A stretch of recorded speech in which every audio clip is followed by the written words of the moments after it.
आपणा सर्वांचं या निमित्तानं स्वागत करतो।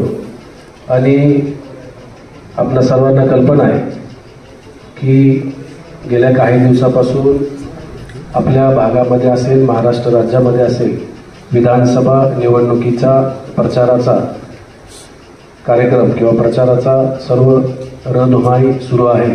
आणि या निमित्तानं आपण माळशिरस तालुक्याचा जर विचार केला तर माळशिरस तालुक्याची जडणघडण म्हणजे मुंबईसह संयुक्त महाराष्ट्र झाल्यापासून किंवा पहिलं विधिमंडळ स्थापन झाल्यापासून माळशिरस तालुक्याची एक सांस्कृतिक राजकीय परंपरा आहे। ती परंपरा जोपासत असताना पाठीमागचा इतिहास जर आपण पाहिला तर या तालुक्यात कधीही जातीपातीचं राजकारण, धर्माधर्माचं राजकारण आपल्याला झालेलं पाहायला मिळत नाही। आपल्या तालुक्याचा मागच्या काळामध्ये सर्वांगीण विकास करत असताना तो सामाजिक असेल, विविध माध्यमातून विकास करत असताना या तालुक्यातून सहकार महर्षी शंकरराव मेहते पाटील साहेब असतील, कर्मवीर बाबासाहेब माने पाटील असतील, सदाशिवराव माने पाटील साहेब असतील व तदनंतर जे जे राज्यकर्ते आपल्या तालुक्यात राजकीय किंवा सामाजिक काम करत आहेत, हे करत असताना सर्व जाती धर्मांना सोबत घेऊन त्यांनी वाटचाल केलेली आपल्याला बघायला मिळते। परंतु या निवडणुकीच्या माध्यमातून आता हल्लीच्या काळामध्ये सोशल मीडियाचा प्रभाव आपल्याला अधिक झालेला पाहायला मिळतो आणि त्या सोशल मीडियाच्या माध्यमातून जातीमध्ये आणि धर्मामध्ये आपल्याला वितुष्ट निर्माण केलेलं देखील पाहायला मिळतंय। तेव्हा त्या अनुषंगानं हे असे वितुष्ट करणारे लोक आपल्याला आवर्जून बाजूला करण्याचं काम एक आपण सर्व वैचारिक चळवळीत काम करणारी मंडळी आहोत। आणि इलेक्शन किंवा राजकारण हे राजकारणाच्या पुरतं किंवा इलेक्शन पुरतं होऊन आधीची जी आपली तालुक्याची जडणघडण आहे ती जडणघडण आपल्याला कायम ठेवायची आहे। आपण सर्व बंधुभावानं किंवा सर्व जाती धर्मांनी सोबत आपण वावरत असतो, एकमेकांशी व्यवहार करत असतो। परंतु या राजकीय वातावरणामध्ये कुठेही जातीमध्ये किंवा धर्मामध्ये तेढ निर्माण होऊ नये हा प्रामाणिक प्रयत्न आजच्या कार्यक्रमाचा उद्देश आहे। आणि हे करत असताना जे जातीवाद करतायत, जातीमध्ये धर्मामध्ये भांडण लावतायत, अशा लोकांना आपण नक्कीच बाजूला करण्याचं काम या निमित्तानं करावं ही देखील विनंती या निमित्तानं करतो। आपण सर्व वारकरी संप्रदायाचा पाईक आहोत, वारकरी संप्रदायाचा प्रभाव आपल्यावर आहे।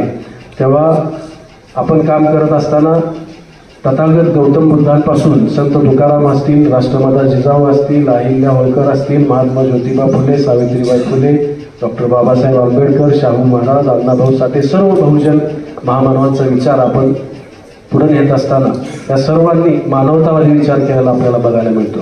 आणि राजकीय सर्व विचारधरणीची लोक या महामानवांचे विचार घेऊन पुढे जात असताना कुठेतरी वेगळा विचार किंवा डाव्या विचारसरणीचा किंवा उजव्या विचारसरणीचा असा विचार आपल्याला बघायला मिळतो। आणि हे करत असताना जातीमध्ये तेढ अजिबात निर्माण झाली नाही पाहिजे आणि आपल्या तालुक्याची जी जडणघडण किंवा जी परंपरा आहे ती अबाधित राहिली पाहिजे या दृष्टीनं आपण सर्वांनी प्रयत्न करावा अशी या निमित्तानं विनंती करतो। आणि आपण सर्वजण या निमित्तानं उपस्थित राहिला त्याबद्दल पुन्हा एकदा स्वागत करतो।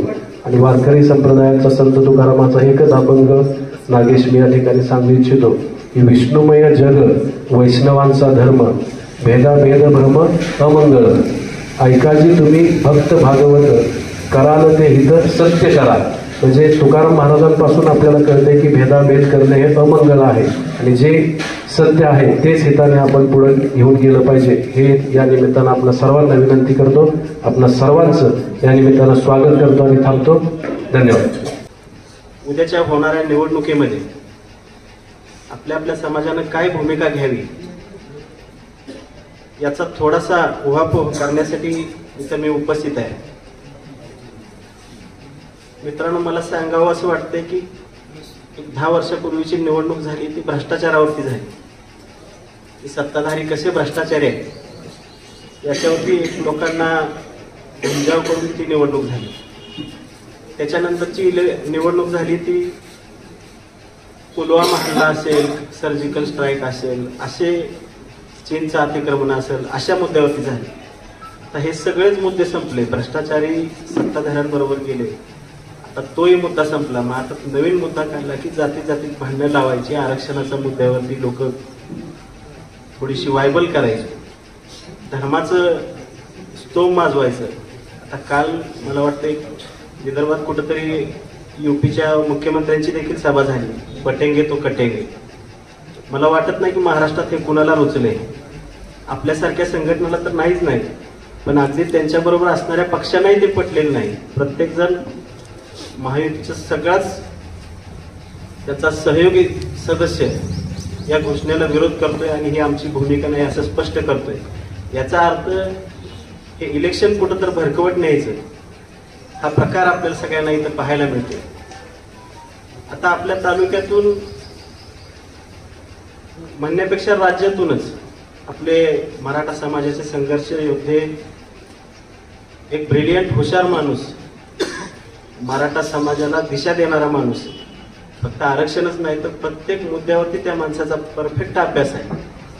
अशा माणसाच्या आंदोलनाला देखील आता मला सांगावंसं वाटेल की मराठा आरक्षणाचं आंदोलन काय भाजप आल्यावरच चालू झालं असं अजिबात नाही. याच्या अगोदरही आंदोलनं झाली, पण असा लाठीचार्ज, असा बेसुमार गोळीबार आणि हे आंदोलन चिरडणं हे प्रकार कधीच कुठल्या पहिल्या सत्तेतल्या लोकांनी केलं नव्हतं. असा अजब प्रकार ह्या 5 वर्षात आपल्याला बघायला मिळाला.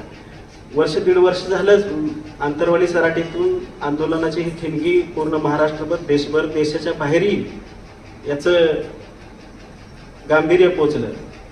पण हे आंदोलन मोडीत काढत असताना समाजामध्ये किती तेढ निर्माण होती याचा कुठलाही विचार केला गेलेला नाही. मग आज आपणच विचार केला पाहिजे.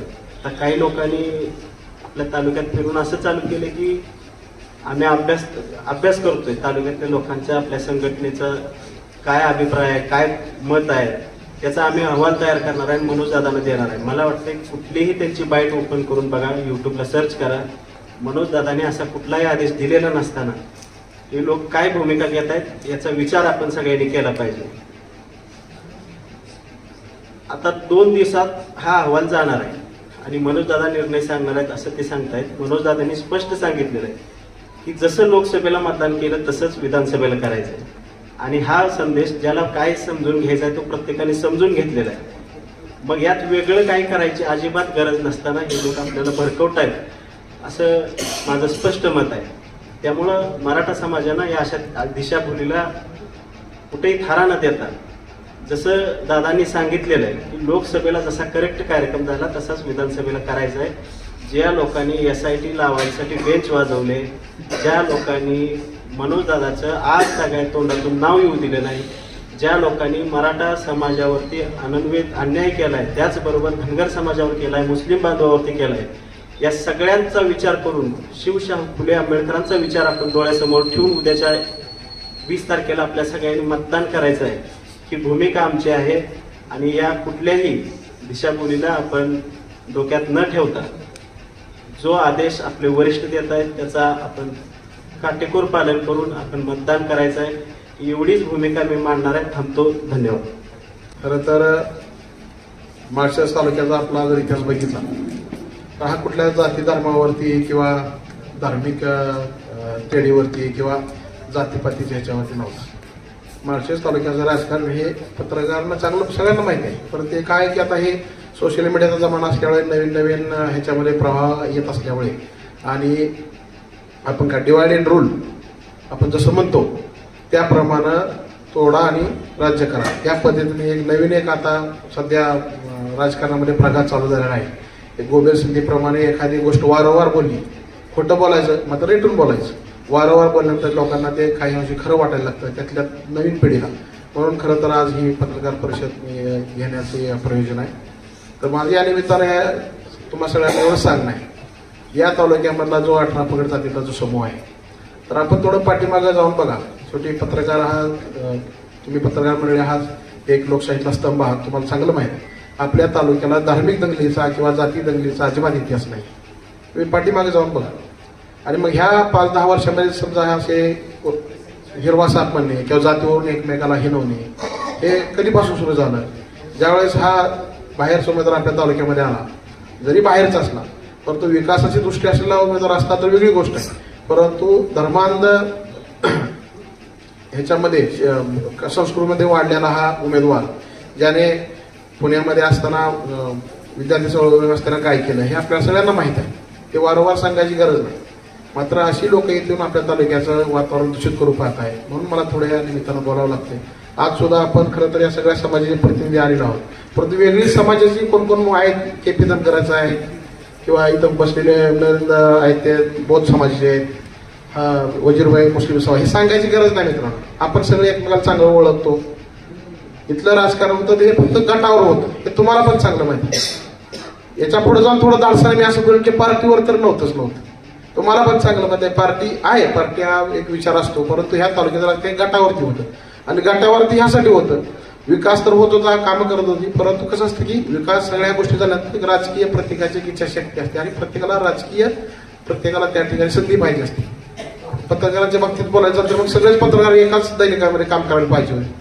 म्हणजे सगळेच पत्रकार सकाळमध्ये असं होऊ शकत नसते. प्रत्येकाचे दैनिक वेगळे आहेत, प्रत्येकाचे पोर्टल वेगळे, प्रत्येकाला काम करायची हुनर दाखवायची संधी हवी असते. म्हणून राजकारणाचा वाद म्हणजे आपण बोललो किंवा मनभेद नव्हते, म्हणजे मतांचं या ठिकाणी विभाजन असल्यामुळे आपल्या तालुक्यामध्ये गट तर होते. आणि कुठंतरी नवीन पिढीने जसा विचार केला किंवा भाई असतील, म्हणजे खरं तर त्यांचा या निमित्ताने खूप खूप आभार मानतो की त्यांनी हा कुठंतरी वेगळा विचार या तालुक्यापुढे मांडला. आणि आता विकासाच्या दृष्टिकोनातून याआधी विकास झाला नाही असं मी म्हणणार नाही, 100% विकास झालेला आहे, परंतु गरजा बदलतात, काळ बदलतात, लोकसंख्या वाढायला लागते, प्रत्येक पिढीच्या गरजा बदलतात, कामाचं स्वरूप बदलतं. त्याच्यामुळे नुसत्या शेतीवरती आपल्याला अवलंबून राहणार नाही, आपल्याला एकमेकात भांडून जमणार नाही. म्हणून आज दिलीपभाई सुद्धा ते वेगळा विचार मांडतायत, उत्तमराव वेगळा विचार मांडतात. संघर्ष संपवून आपण विकासाच्या वाटेनं पुढे जावं आणि बाकीच्या जिल्ह्यातले बाकीचे राजकारण असतील फायदा घेऊन आपल्या तालुक्याचा जो पाठिंबाचा काळ आठवा आपण 25, 30, 40 वर्षापर्यंत जेव्हा आम्ही हायस्कूलला होतो त्यावेळेस आपण काय कुठल्या नाव घेत होतो. आणि आज काय परिस्थिती, आपण कुठंतरी विकासाच्या बाबतीमध्ये या आपल्या वादामध्ये किंवा राजकारणाच्या सुंदोपसुंदीमध्ये आपण मागे पडलो, हे आपल्या पण चांगलं असेल. आजूबाजूच्या तालुक्यामध्ये थोडे MIDC आलेले आहेत, आपल्याकडे क्षेत्र भरपूर आहे, तो आपले इथे साधन संपत्ती चांगली. तुम्हाला सांगतो आपल्या तालुक्याचा डाटा जर तुम्ही पत्रकार बघितला, आपण या विषयावरती नंतर बसू. माझं कृषीमध्ये शिक्षण झालं आहे. ह्या तालुक्यामध्ये जे शेतमाल जो आपल्या बाजार समितीमध्ये येतो, ह्या जिल्ह्याच्या DCC बँकेमधल्या शिंदे बापूच्या ठेव्या आपण बघितल्या तर बघितलं एका संपूर्ण जिल्ह्याच्या ठेवी एका बाजूला आणि माळशिरस तालुक्यामधल्या असलेल्या ठेवी DCC बँकेतल्या शेतकऱ्यांच्या एका बाजूला, DCC बँकेच्या जिल्ह्यातल्या शाखा एका बाजूला लक्षात ठेवा आणि माळशिरस तालुक्यातल्या मी शाखा माझ्या केली बघा. म्हणजे ह्या तालुका पहिल्यापासून साधन संपत्ती समृद्ध आहे. कोणीतरी काल आला आणि त्याने विकास केला हा विषय इथं होऊ शकत नाही. हा मुद्दा आपण या ठिकाणी लक्षात घ्या. दुसरा मुद्दा ह्या जाती आणि धर्मावरती मला बोलायचा आहे. तर बघा, मी ज्या गावामध्ये येतो विजोरीमध्ये, त्या गावामध्ये आज शिवामृत दूध संघ आहे, सुदगिरणी आहे, खूप संस्था आहेत, अकलूजचे पाणी पुरवठा आहे. तिथल्या जमिनी सगळ्या धनगर समाजाच्या मित्रांनो.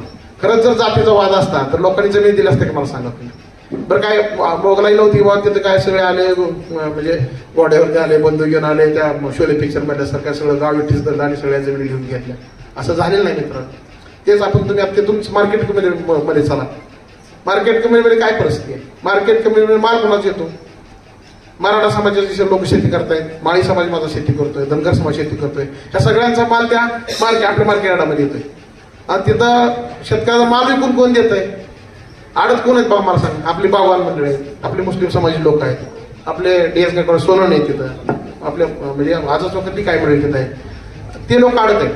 काम करणारी, माल भरून देणारी, हबल करणारे लोक कोण आहेत, तरी आपले सगळे मागं समाज. ही एक रचना आहे आपल्या तालुक्याची, सामाजिक विण आहे आपल्या तालुक्याची. आणि हे आपण ठीक आहे मधल्या काळामध्ये विकासाकडे बघून रंजन असतील त्यांनी निर्णय घेतला. त्यांनी काय हे असं हा आपल्या तालुक्यामध्ये खूप मोठे दंगले व्हायला लागले म्हणून भाजप सहारा घेतला, हा विषय नव्हता कधी.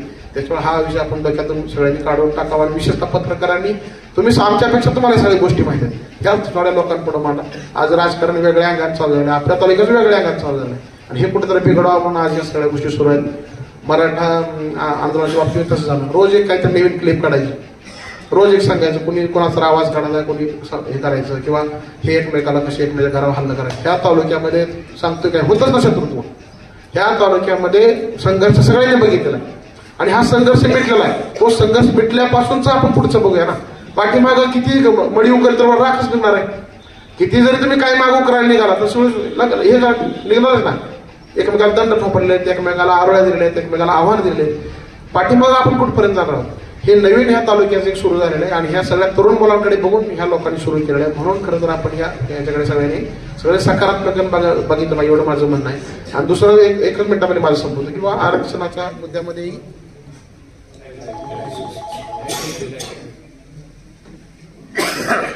आरक्षणाच्या मुद्द्यामध्येही तुम्हाला सांगतो की बाबा याचा आपल्याला पाठिंबा नाही, हा समाज याच्यामध्ये विरोधात आहे, हाकेने त्याला पाठिंबा दिला म्हणून मला सांगा. आपण सगळे कॅल्क्युलेशनवरती काम करतो, सगळ्यांना माहिती आहे. जर खरंच मला सांगा, जर उत्तम जानकर असतील किंवा हे विरोधी असतील, ह्या सगळ्यांना जर हाक्यांना पाठिंबा असता तर ह्या तालुक्यामध्ये धनगर समाज किती आहे? गेल्या वर्षी उत्तम जानकरांचं सीट मला वाटतं 2-2.5 हजारांनी सीट गेलेलं आहे. म्हणजे काय पकडून चालू 1,00,000च्या आसपास किंवा 50-60-70 हजार 50+ मतं येत आहेत त्यांच्या समाजाची किंवा धनगर समाजाची मतं असतील तर त्या समाजाची मतं त्यांना पडायला पाहिजेत ना.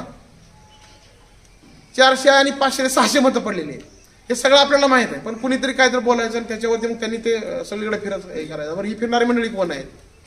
काही गोष्टी आपण कसं असतं की समाज भान ठेवून किंवा काही गोष्टी खाजगीतल्या गोष्टी चव्हाट्यावर आणू नये, काही गोष्टीमध्ये आपण काही नैतिकता पाळायला लागते, काही भान ठेवावं लागतं म्हणून आपण गोष्टी बोलत नाही. तर तुम्हाला माहिती आहे, आज सगळीकडे राजकारण असू या सगळ्या गोष्टीचा बाजार झालेला आहे, सगळ्या गोष्टी पैशावरती चाललेल्या आहेत. त्या उघड आता काय बोलण्याची गरज नाही की आपल्या सगळ्यांना माहिती आहे. किंवा कुणीतरी कोणाची सुपारी घेऊन काम करायचं, कुणीतरी कोणाला बदनाम करायचं, ह्या गोष्टी तालुक्यामध्ये सांगितलं. परंतु एक आहे, सांगणारा माणूस तेवढा नीतिवान पाहिजे मित्रांनो. जर तो माणूस ही भूमिका मांडत असेल, तो नीतिवान असेल, त्याच्यामध्ये तो तेवढा स्वच्छ पाहिजे, तो तेवढा नीतिवान पाहिजे, तो त्यानं त्यासाठी तेवढं काम केलं असलं पाहिजे. तर त्या माणसाबद्दल तो संदेश दिलेला समाजामध्ये जातो. जे आज स्कीम होते पडले त्यांनी जी भूमिका विकासाची मांडू द्या, कुठल्याही समाजाची मांडू द्या, तर ती लोकांना भावते लक्षात ठेवा. प्रत्येकाचं प्रत्येक क्षेत्रामध्ये काम आहे. उगीच कोणाच्या दावणीला बांधलेलं आहे, कोणत्या पाठीमाग म्हणले की 10% मराठा फक्त प्रस्थापित दावणीला बांधलेला आहे. प्रस्तावित विस्थापित म्हणजे काय? या तालुक्यामध्ये कोणच विस्थापित नाही, एवढं माझं मत. सगळे गुन्हागोविंदाने खात आहेत, राहत आहेत. ठीक आहे, काही गोष्टी राहून गेलेल्या असतील, त्या गोष्टी करायचं काम चालू. कारण 10 वर्षापूर्वी गेलेली गोष्ट आता आपला पुरेल हा विषय अजिबात नाही. संदर्भ बदलत चाललेले आहेत, विकासाचे तुम्हाला सांगतो म्हणजे प्रयोजन बदलत चाललेले आहेत. म्हणून खरं तर आपण ह्या सगळ्या गोष्टी समजून घेतल्या पाहिजेत. आणि ह्या तालुक्यामध्ये जी सगळ्या समाजाची जी एकत्र विण आहे, एकत्र समाजाचं तुम्हाला सांगतो एक घट्ट विण आहे, मराठा धनगर हा वाद असू शकत नाही. तुम्ही कधी कुठल्या मैदानात जावा, गौतम मानेंच्या मैदानाला राव असते, आपले दत्ताभाऊ वाघमारेवर किती वर झाले, दत्ताबाच्या मैदानात त्या मैदानाला सगळे तालुक्याचे पैल असतात, त्यात राव समग्र असते, तिथं जात कुठे गेली मला सांगा. हे सगळं आपल्याला डोळ्याने माहिती आहे, तर आपण समजून घेण्याची गरज आहे. म्हणून या निमित्ताने म्हणून आज खरं तर हा एवढा सगळा मला वाटतं प्रयोजन केलेलं आहे. म्हणून आपण ही भूमिका या ठिकाणी समजून घ्या, लोकांपर्यंत पोहोचवा. लोकांना तर चांगल्या पद्धतीने माहीत आहे, परंतु अशी ज्या शक्ती आहेत, अशी जी लोक आहेत, त्यांना आपण तर बाजूला सवया.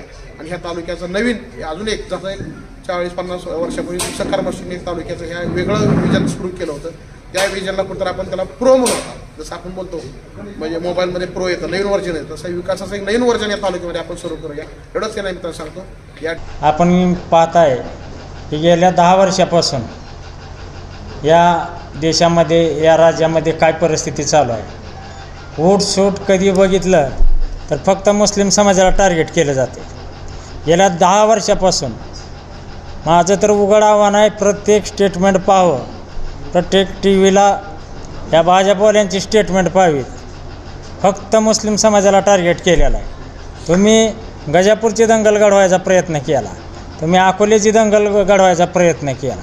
हे सर्व कशासाठी करताय? स्वतःला मत मिळावं म्हणून. तुम्ही हे जे प्रकार करताय हे चुकीचं आहे. आपल्याला माहीत आहे, हा माळशिरस तालुका हा कैलासवासी शंकरराव मोहिते पाटलांनी आज उभा केलेला आहे. आदरणीय विजयदादा असतील, धैर्यशीलबाई असतील, यांनी या तालुक्यासाठी मोलाचं योगदान दिलेलं आहे. आज आपण बाहेरगावी गेलो, कुठेही गेलो, अकलूज म्हणलं की लगेच लोक विचारतात मोहिते पाटीलचं गाव आहे.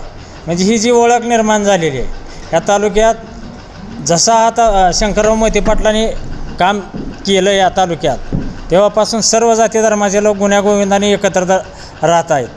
असं असताना आपल्या एक उमेदवार आहेत, नाव घेऊन मोठं करायची त्यांना गरज नाही. काही वेळापूर्वी येथे उघड त्यांनी सांगितलं की मदरशामधून जिहादी प्रशिक्षण दिलं जातं, भविष्यात त्यांना धोका आहे आणि ह्यापासून आपण जागरूक राहिलं पाहिजे, म्हणून बाकीच्या समाजाने जागं राहिलं पाहिजे. ही कशाचं होतं काय? उघडच आहे. 2 जातीमध्ये तेढ निर्माण करणारं वक्तव्य आहे. म्हणून आम्ही वेळापूरचे जे सरपंच आहेत रजनीश बनसोडे यांच्यामार्फत या उमेदवारावर कारवाई व्हावी म्हणून तक्रारी अर्ज दाखल केलेला आहे.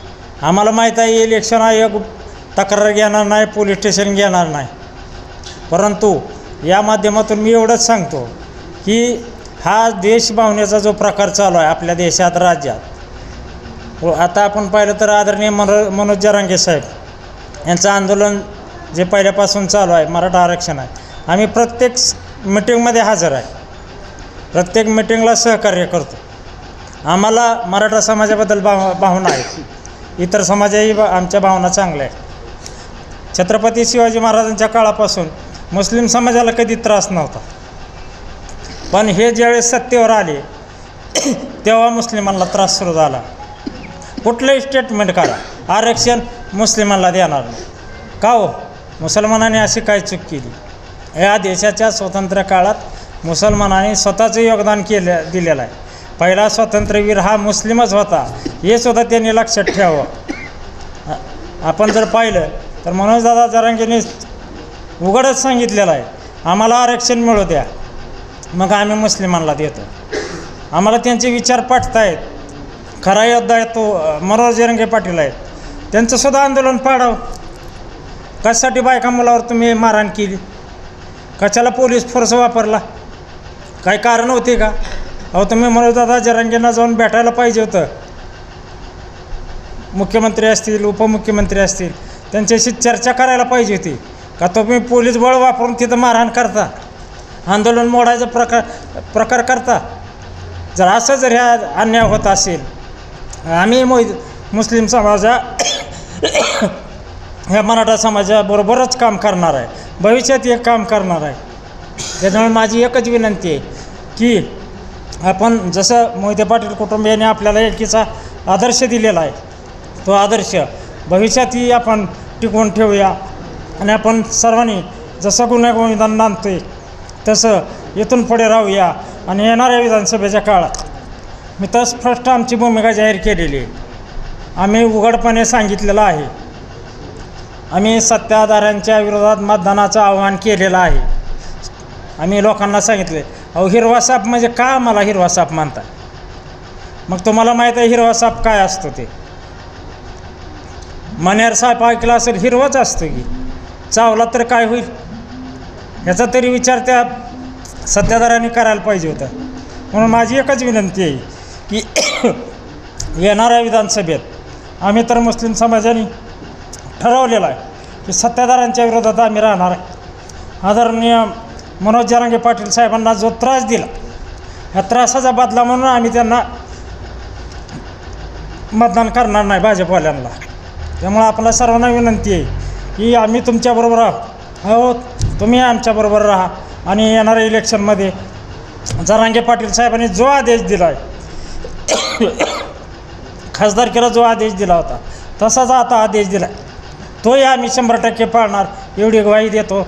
आणि मी 2 शब्द थांबवतो. धन्यवाद. माझा सरळच पहिलाच त्या ठिकाणी मुद्दा आहे की तालुक्यामध्ये आणि मोठ्या प्रमाणात दलित समाजामध्ये आणि म्हणजे एकंदरीत तालुक्यामध्ये एकच चर्चा आहे की उत्तमराव जानकर यांचा दाखला हा त्या ठिकाणी चुकीच्या पद्धतीने काढला गेला, किंवा ते हिंदू खाटीक जातीचे नाहीत, ते धनगर समाजाचे आहेत, अशा पद्धतीचं त्या ठिकाणी वक्तव्य केलं जातं आहे आणि त्या बाबतीत त्या ठिकाणी चर्चा होते.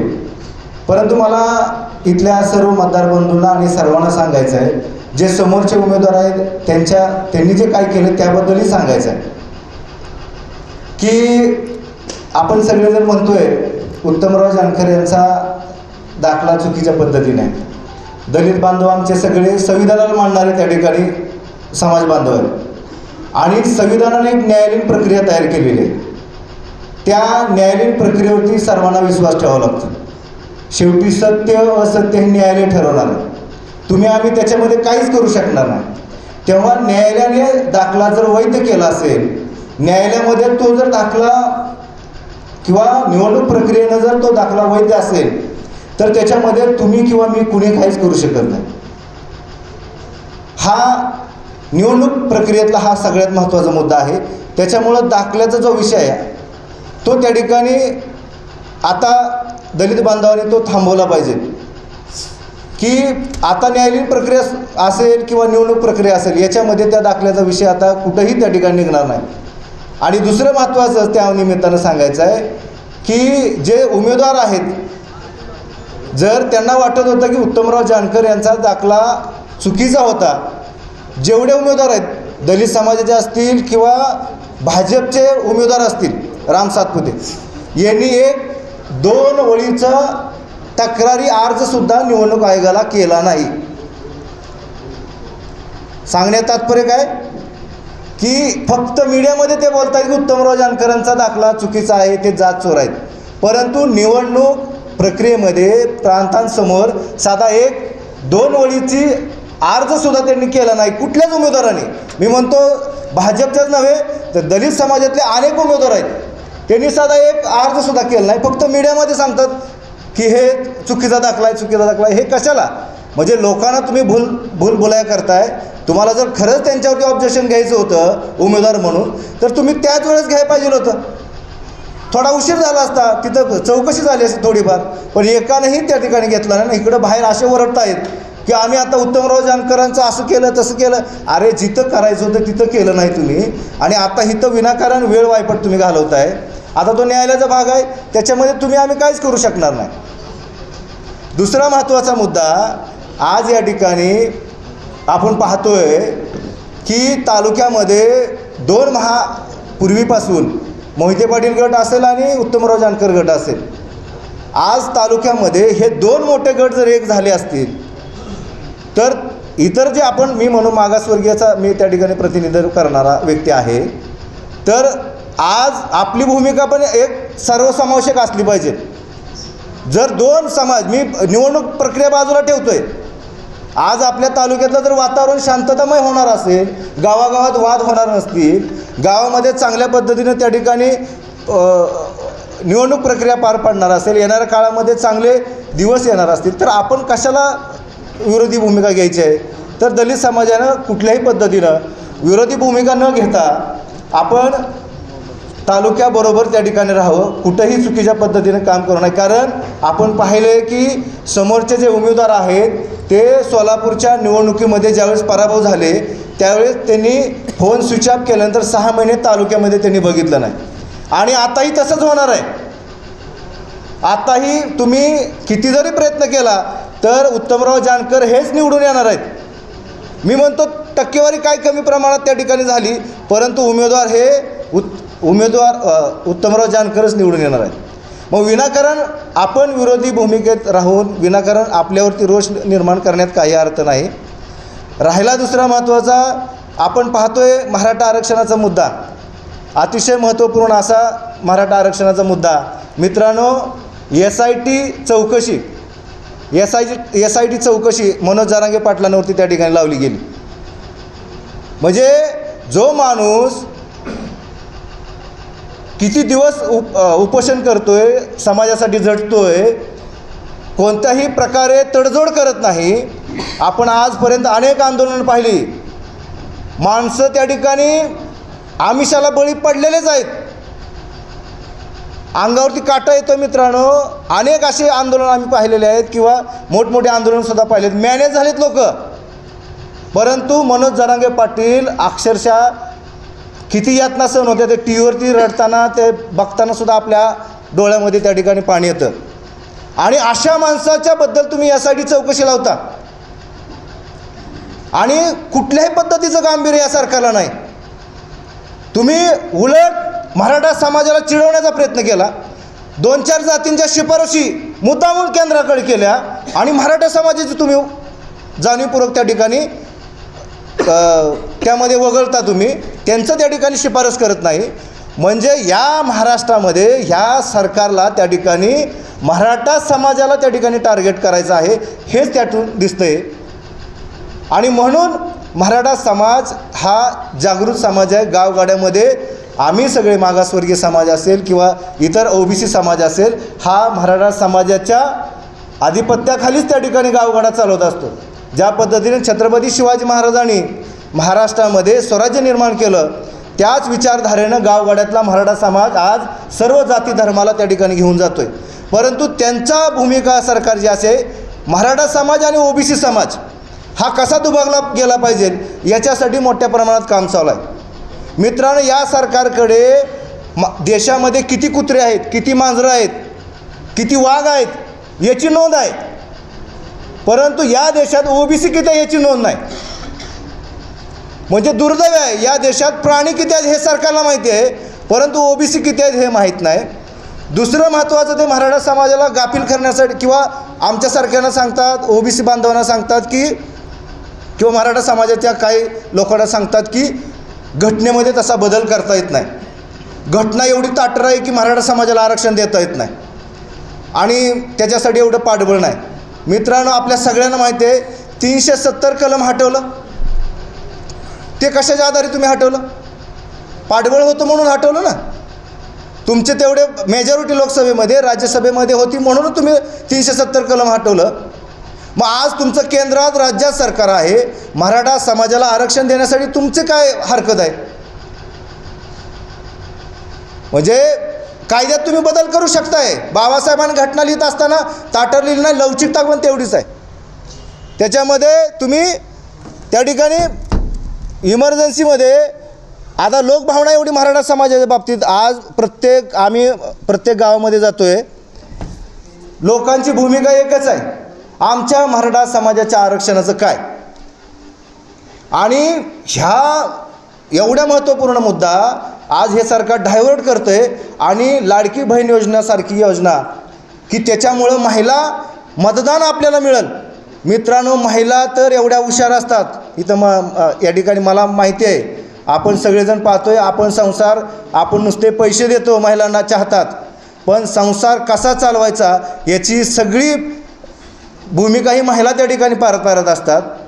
आपल्याला माहिती आहे, महिला 1,500 रुपयेमध्ये आता गॅस टाकी 900 रुपयाला येते आणि सरकारला वाटतं की एवढ्या सगळ्या 1,500 2,000 दिल्यानंतर महिलांची मतं आपल्याला मिळतील. महिला कधीच अशा फसणार नाहीत. तुम्ही आम्ही फसो 1,000-500साठी, परंतु महिला कधी फसणार नाहीत. हा सरकारचा गोड गैरसमज आहे. त्याच्यामुळं आपण, आणि दुसरं महत्त्वाचं, मला अतिशय महत्त्वाचं या ठिकाणी बोलायचं, 2च मिनटं घेतो. मित्रांनो, आपण गेल्या 5 वर्षापूर्वी बीडवरून आलेले राम सातपुते यांना डोक्यावर घेतलं. लोकांनी आमच्यावरती टीका केली, विजयदादांवरती सुद्धा टीका केली गेली की आता हाफचडी नेसा म्हणून तुम्ही. आम्हाला तर दलित चळवळीच्या लोकांना आणि लय लोक आमच्यातलेच म्हणायचे आता हाफचडी नेसा तुम्ही, RSSचे झाला. परंतु आदरणीय विजयदादांच्या शब्दाखातीर, रणजितदादांच्या शब्दाखातीर, धैर्यशील भाईंच्या शब्दाखातीर आपण राम सातपुतेंना विधानसभेमध्ये पाठवलं. आणि पाठवल्यानंतर आज आपण पाहतोय माणूस जाणीव ठेवतं, उपकाराची जाणीव ठेवतं. आपल्याला त्यांच्याबद्दल काय म्हणायचं नाही, कारण भारतीय जनता पार्टीनं कशा पद्धतीनं त्रास परत मोहिते पाटील कुटुंब दिला हे सगळं आपल्याला माहिती आहे. म्हणून त्यांनी लोकसभेमध्ये तिकडं प्रवेश केला आदरणीय शरद पवार साहेबांच्या पक्षामध्ये. सांगायचं तात्पर्य की राम सातपुते यांनी आदरणीय विजयदादा किंवा मोहिते पाटील कुटुंबियाचे उपकार लवकर एवढ्या विसरणं गरजेचं होतं का? म्हणजे तुम्ही अजून 5 वर्ष पूर्ण व्हायच्या आतच आदरणीय विजयदादांच्याबद्दल बोलू लागला, मोहिते पाटील कुटुंबियांना संपवण्याची भाषा तुम्ही करू लागला. हे कधीही माळशिरस तालुका कधी सहन करणार नाही.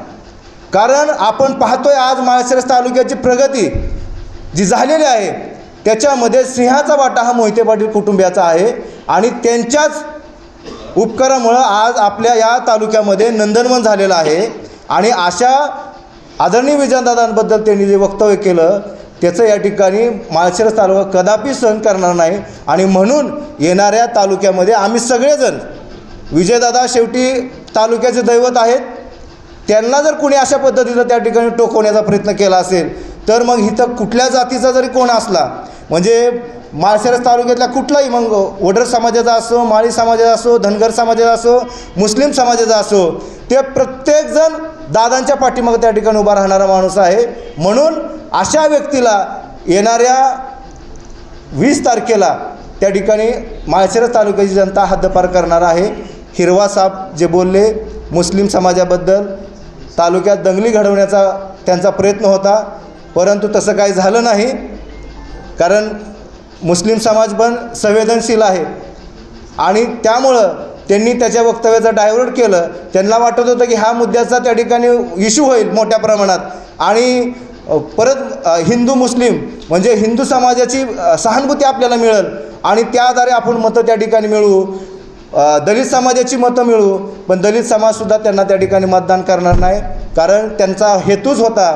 कारण केंद्रीय मंत्री अनंत हेगडे नावाचा केंद्रीय मंत्री ज्यावेळेस लोकसभेच्या आधी म्हटले होते की आपल्याला 400 पार, एखाद्या साध्या मंत्र्यानं म्हटलं असतं तर चाललं असतं की आपल्याला अशा पद्धतीचं करायचं आहे. पण केंद्रीय मंत्री अनंत हेगडे म्हणले की आपल्याला 400 पार जागा कशासाठी जिंकायच्या त्या, तर आपल्याला घटना बदलायच्या. म्हणून देशातल्या दलित समाजानं त्यांना जागा दाखवली भाजपला आणि ताळ्यावर आणून सोडलेला आहे. म्हणून येणाऱ्या निवडणुकीमध्ये सुद्धा अशा पद्धतीने त्या ठिकाणी दलित समाज भूमिका घ्यावी, कुठल्याही भूलथापांना न बळी पडता. कारण भारतीय जनता पार्टीचा तिसरा आणि महत्त्वपूर्ण अजेंडा आहे राज्यघटना बदलणे. त्यांचं पहिलं टार्गेट होतं राम मंदिर बांधणे, राम मंदिर बांधलेलं आहे त्यांनी. दुसरं टार्गेट होतं 370 कलम हटवणं आणि सगळ्यात मोठं टार्गेट आहे राज्यघटना बदलणं. ही राज्यघटना बदलण्यासाठीच ह्यांचा सगळा खटाटोप चालू आहे. म्हणून दलित समाजानं मनामध्ये तुम्ही उमेदवार कोण आहे काय नाही, भारतीय जनता पार्टी या देशातून हद्दपार करण्यासाठी आपल्याला सर्वांनी पुढे यायचं आहे. एवढंच या निमित्ताने सांगतो आणि थांबतो. धन्यवाद. आपल्या तालुक्यात एक बाहेरचा माणूस आला आणि त्या माणसाने तालुक्याचं वातावरण दूषित करण्याचा प्रयत्न खूप टोकाने केला. मला सर्वांना सांगायचं आहे की जो भारतीय जनता पार्टीचा उमेदवार आहे त्या उमेदवाराचं आणि त्यांच्या पार्टीचं एकच अजेंडा आहे की जाती दंगली घडवायच्या, कुठलीही जात एकमेकांकडं संशयाच्या नजरेनं बघायला लावायचं. दलिताला, मुस्लिमांना, माळी समाजाला, मराठा समाजाला, माळी समाजाला म्हणायचं की ओबीसीला पूर्ण एक वेगळं सांगायचं, मराठा समाजाला वेगळं सांगायचं. बंधूंनो, मनोजदादा जरांगे पाटलांचं ज्यावेळेस आंदोलन चालू झालं त्यावेळेस मी माझ्या फेसबुकवर सगळे कोणी बघू शकता, मी त्यांची प्रत्येक भावनिक पोस्ट मी माझ्या फेसबुकवरून शेअर केली.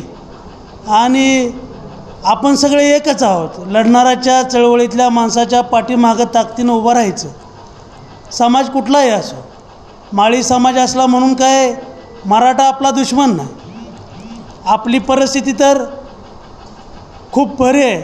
मराठवाड्यात जर तुम्ही गेला तर लोक एकामेकाकडे बघायला तयार नाहीत. एकामेकाच्या दुकानात मराठा समाज माळी समाजाच्या दुकानात जात नाही, माळी समाज ओबीसी समाज मराठाच्या दारात उभा राहत नाही. इतकी विचित्र परिस्थिती ह्या भारतीय जनता पार्टीनं तयार करून ठेवली. जे खळं आपण राखून ठेवलं होतं, माळशिरस तालुका खऱ्या अर्थानं सुजलम सुफलम होता, ते खळं लुटण्यासाठी हा माणूस आणि ह्या भारतीय जनता पार्टीचा प्लॅन 2024ला सर्वांच्या लक्षात आला आणि त्याची जागा दाखवण्याची खऱ्या अर्थाने माळशिरस तालुक्यातल्या सगळ्यांचीच ही जबाबदारी आहे. ही निवडणूक फक्त काही निवडणूक म्हणून तुम्ही सगळे ह्याच्याकडे बघू नका. ही प्रक्रिया 20 तारखेची संपून जाईल. पण बंधू, आपल्या तालुक्याला एक वेगळं गालबोट लागल.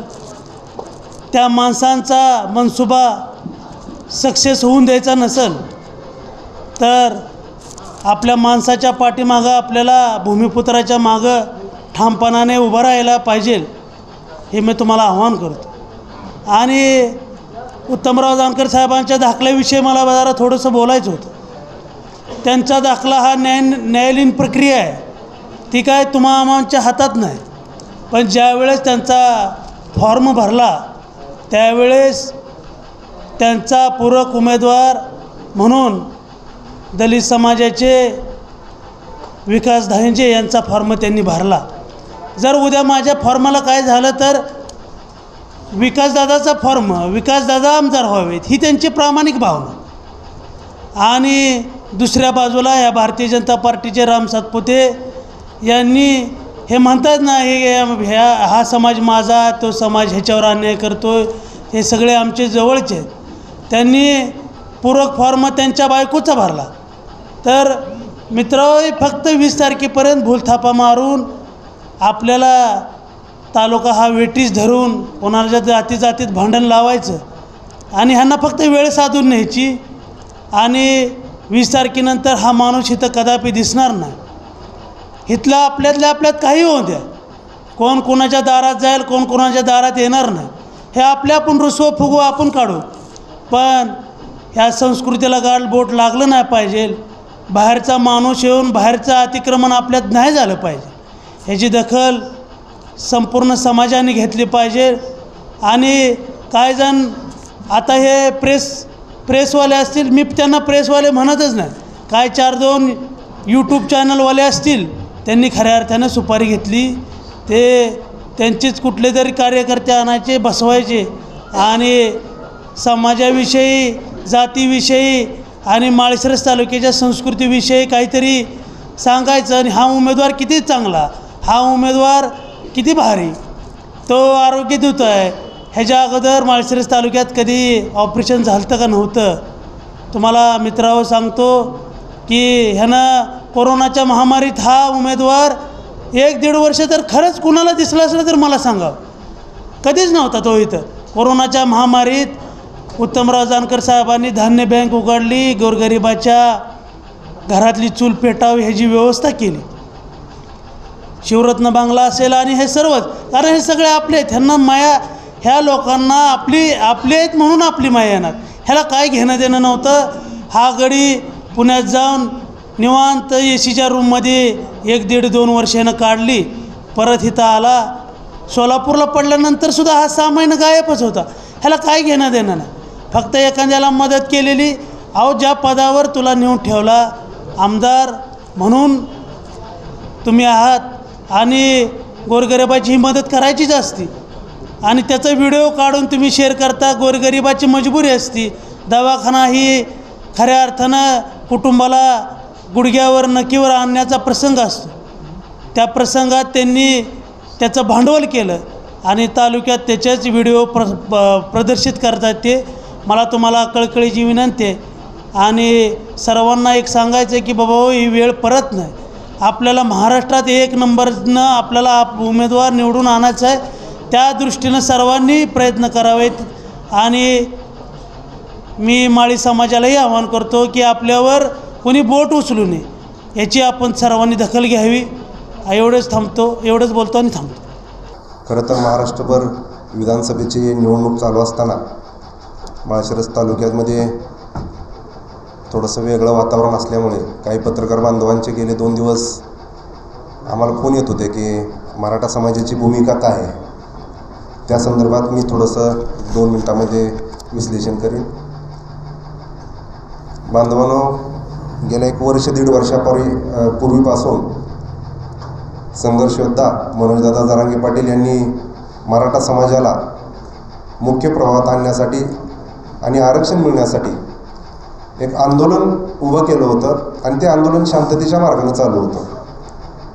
ते संविधानाला, घटनेला मानून उपोषण करत होते. आणि हे उपोषण करत असताना त्या ठिकाणी जमणारी गर्दी पाहून, त्या ठिकाणी लोकांचा येणारा लोंढा पाहून शांततेत चाललेलं उपोषण, त्या ठिकाणी जेवण व्हायचं आणि भजन व्हायचं, त्या ठिकाणी तेथील आंदोलकावर ज्याप्रमाणे लाठीचार्ज झाला, गोळीबार करण्यात आला. खरं तर पत्रकार बांधव, आपल्याला सगळ्यांना माहिती आहे, जनता सुज्ञ आहे, कायद्यामध्ये काय तरतुदी आहे ते सगळ्यांना माहिती आहे. कुठलाही लाठीचार्ज करत असताना तो गुडघ्यापासून खाली याच पद्धतीनं होतो. तर आपण तिथं बघितलं, महिलांना, माता भगिनींना डोक्यात मारण्यात आलं, काही लोकांना गोळ्या मारण्यात आल्या.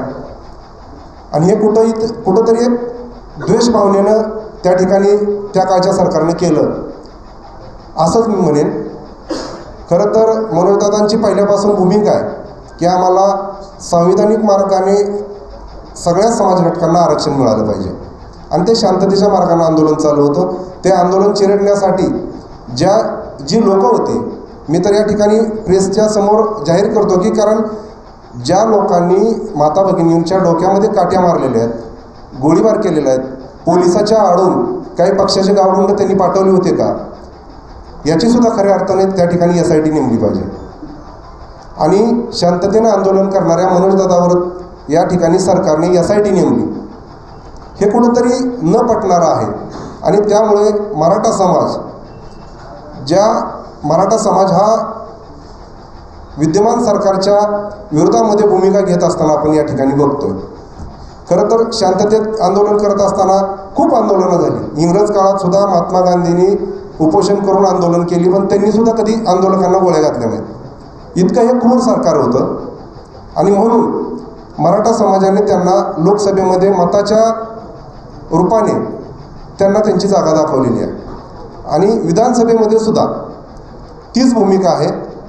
खरं तर तालुक्यामध्ये गेले काही दिवस आमचेच काही समाज बांधव गावगाव फिरत आहेत आणि हाकेंचा जाणकारांना पाठिंबा वगैरे असे याचं काय गैरसमज निर्माण केले जात आहेत. हाकेंचा पाठिंबा घ्यायचा का नाही घ्यायचा किंवा हाकेंचा पाठिंबा किती योग्य आहे, कारण हाकेंना जेवढी मतं पडतात तेवढे ग्रामपंचायत सदस्याला पण पडत नाही. एखाद्या ग्रामपंचायत सदस्याचा जर पाठिंबा घेतला तर एक 500 मताचा फरक, 500 ते 1000 मतं मिळतील, पण हाकेला मिळतातच 60-70 मतं. आणि हाके हा कोणाचा माणूस आहे? देवेंद्र फडणवीसांनी पाठवलेला माणूस आहे. त्यांना भाजपचा प्रचार करायचा आहे, भाजपचा उमेदवार निवडून आणायचा आहे, म्हणून काहीतरी चुकीची स्टेटमेंट केली जातात आणि संभ्रम निर्माण केला जातो की मराठा समाजाचं मतदान भाजपकडे वळवण्यासाठी त्यांनी ते एक केलेला स्टंट आहे. तसं यांच्या केलेल्या कार्याला कुणी समर्थन करणार नाही आणि कुणी पाठिंबाही देणार नाही. मराठा समाजात सर्व सुज्ञ आहेत. भाजपला कुठल्याही प्रकारे मराठा समाजाकडून सहकार्य होणार नाही. संघर्ष योद्धा मनोजदादा जरांगे पाटलाची पहिल्यापासून भूमिका आहे की यांचा सुपडा साप म्हणजे सुपडा सापच केला जाईल. मी तर माळशिरस तालुक्यातील सर्व समाज बांधवाला आणि मराठा विशेष करून प्रामुख्याने जास्त संख्येने असणाऱ्या मराठा बांधवांना विनंती करेन की कोणत्याही परिस्थितीमध्ये आपण भाजपला सहकार्य होईल असं कुठलंही कृत्य आपल्याकडून घडणार नाही. मी सर्व समाज बांधवाला विनंती करेन की संघर्ष योद्धा मनोजदादा जरांगे पाटलांना जे आपल्याला लोकसभेला सांगितलं होतं त्याच पद्धतीनं विधानसभेला सुद्धा मतदान करून या सरकारला, विद्यमान सरकारला आपल्याला जागा दाखवावी लागेल. एवढंच बोलतो आणि या ठिकाणी थांबतो.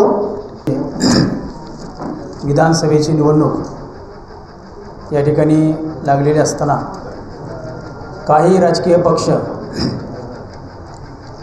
स्वतःची राजकीय पोळी भाजण्यासाठी विकासाचे मुद्दे बाजूला सोडून समाजामध्ये तेढ कसा निर्माण होईल, दुरी कशी निर्माण होईल आणि त्यांची मतं आपल्याला कशी मिळतील या विचारानं आता सध्या महाराष्ट्रामध्ये वातावरण पेटवताना आपल्याला दिसत आहेत.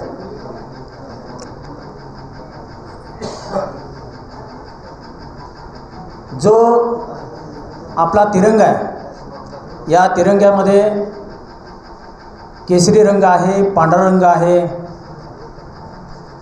हिरवा रंग आहे. हा तिरंगा म्हणजे आपल्या राष्ट्रीय चळवळीतील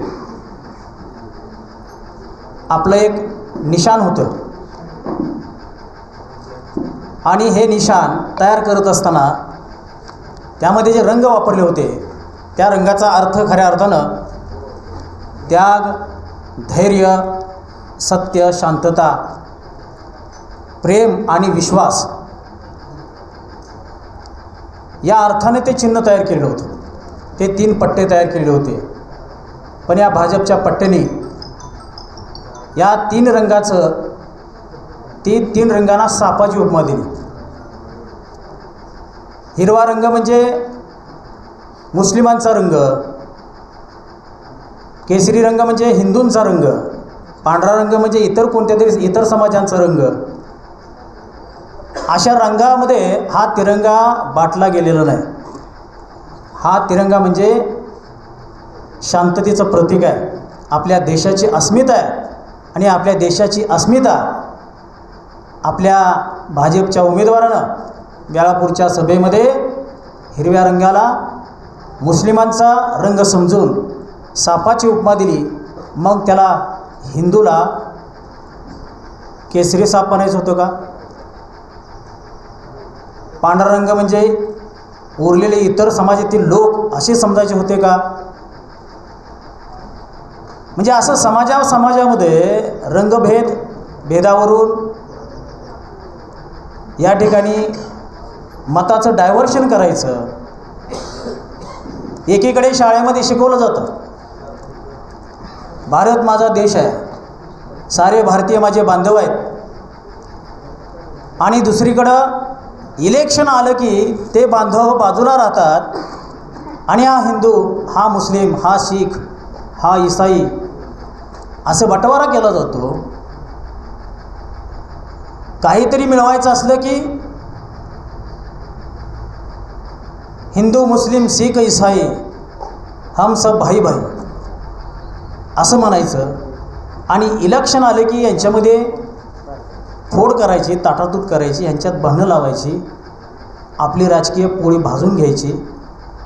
त्यामुळं आता इथं उपस्थित असलेल्या सर्व समाज बांधवांना मला विनंती करायची आहे की ह्यांची जी राजकीय पोळी आहे ही भाजायच्या ऐवजी आपल्याला करपवून टाकायची आहे, त्यांना खाता आली नाही पाहिजे. अशा पद्धतीने सर्व समाज बांधवांनी या उपस्थित पत्रकार परिषदेमध्ये एक निश्चय करायचा आहे की ज्यांनी आपला महाराष्ट्र, आपला देश गुण्यागोविंदानं राहत असताना, भावभावाप्रमाणे राहत असताना त्यांच्यामध्ये भेदभाव निर्माण करून, दुफळी निर्माण करून राजकीय वातावरण तापवलं जात असेल, ना बटेंगे ना कटेंगे, एक है तो सेफ है, उगीच असले नारे द्यायचे. अरे बाबा आम्ही सेफ आहे, आम्ही सुरक्षित आहे, आम्ही सुखानं जगतोय, बटेंगे ना कटेंगे वगैरे असे नारे देऊन तुम्ही उगीच आमच्यामध्ये ताटातूट करू नका. आम्ही सुखाचं जीवन जगतोय, सुखानं जगू द्या. तुम्ही आमच्यासाठी विकासाच्या कोणत्या योजना इथं आणणार, तुम्ही देशाला किंवा राष्ट्राला कोणत्या उंचीवरती नेऊन पोचवणार. तुम्ही आज सत्ता मिळवण्यासाठी हा पक्ष फोडताय, तो पक्ष फोडताय, हा आमदार फोडताय, आम्ही भरलेल्या टॅक्सच्या पैशातून त्यांना 50-50 खोके देताय, तुमची राजकीय पोळी तुम्ही भाजून घेताय आणि जनतेला तुम्ही वाऱ्यावरती सोडताय. 15-15 लाखाचे आश्वासनं देता, महिलाच्या खात्यामध्ये 1500 रुपये टाकता, तात्पुरतं त्यांना खुश करता, त्यांच्याकडून 5 पट पैसे वसूल करता महागाई वाढून. हे सगळं आता जनतेला दिसतं आहे. जनता आता सुज्ञ झालेली आहे, सगळ्यांना हे समजतं आहे. आणि म्हणून येत्या निवडणुकीमध्ये आपल्याला आपल्या विचाराचा, पुरोगामी महाराष्ट्राची विचारधारा जपणाऱ्या पक्षाला या ठिकाणी आपल्याला निवडून द्यायचा आहे.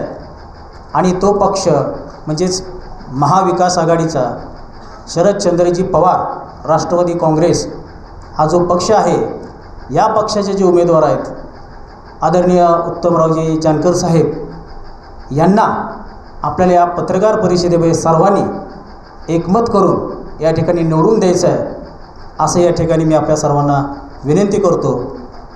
आणि हा जो तुमचा त्यांचा मनसुबा आहे, हा मनसुबा आपल्याला हाणून पाडायचा आहे आणि आपल्या उमेदवाराला या ठिकाणी निवडून देऊन आपली ही जी राज्यघटना आहे, ही जी धोक्यात आणण्याचं काम हे भाजपवाल्या लोकांकडून केलं जातं आहे. त्यांनासुद्धा सत्तेवरून खाली खेचायचं आहे. महाराष्ट्रामध्ये महाविकास आघाडीची सत्ता आली की देशातसुद्धा परत आपल्या महाविकास इंडिया आघाडीचंच सरकार त्या ठिकाणी येणार आहे. त्यामुळे आपल्या भविष्यासाठी, आपलं संविधान वाचवण्यासाठी आपल्याला सुख शांती समाधान आणि शांततेने जगता येण्यासाठी आपण सर्वांनी महाविकास आघाडीच्या उमेदवारालाच या ठिकाणी निवडून द्यावं अशी या पत्रकार परिषदेमध्ये मी सर्व समाज बांधवांना या ठिकाणी विनंती करतो आणि आजची पत्रकार परिषद या ठिकाणी संपली असं जाहीर करतो.